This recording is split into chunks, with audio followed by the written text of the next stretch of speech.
परेशानी एक बीमारी है, एक डर है, एक वबा है, और उसे और सादा लफ्ज़ों में बयान किया जाए तो सुकून का मुतज़ाद परेशानी है।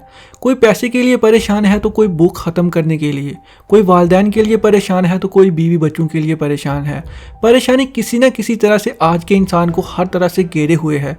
ये एक ऐसा मर्ज़ है जिसका इलाज सिवाय अपने अंदरूनी सलाहियतों को मजबूत बनाने और डट जाने के सिवा कुछ भी नहीं है।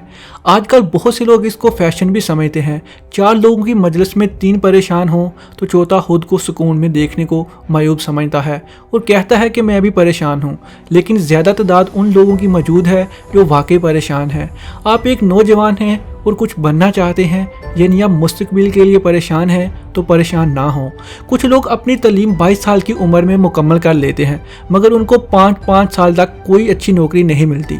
कुछ लोग 25 साल की उम्र में किसी कंपनी के CEO बन जाते हैं और 50 साल की उम्र में हमें पता चलता है कि उनका इंतकाल हो गया है, जबकि कुछ लोग 50 साल की उम्र में CEO बनते हैं और 90 साल तक हयात रहते हैं। बेहतरीन रोज़गार होने के बावजूद कुछ लोग अभी तक गैर शादीशुदा हैं और कुछ लोग बगैर रोज़गार के भी शादी कर चुके हैं और रोज़गार वालों से ज़्यादा खुश हैं।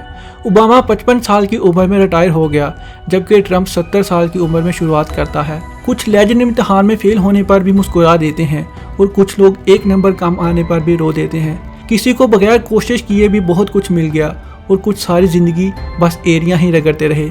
इस दुनिया में हर शख्स अपने टाइम जोन की बुनियाद पर काम कर रहा है।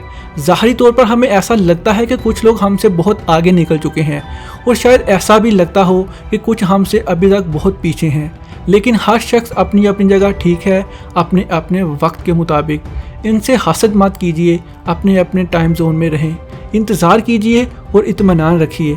ना ही आपको देर हुई है और ना ही जल्दी। अल्लाह रब्बुल इज़्ज़त जो कायनात का सबसे अजीमुल शान है, उसने हम सबको अपने हिसाब से डिज़ाइन किया है। वो जानता है कौन कितना बोझ उठा सकता है, किसको किस वक्त क्या देना है।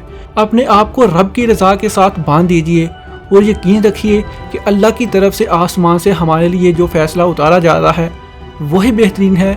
बस आपको हिम्मत नहीं हारनी और कोशिश जारी रखनी है।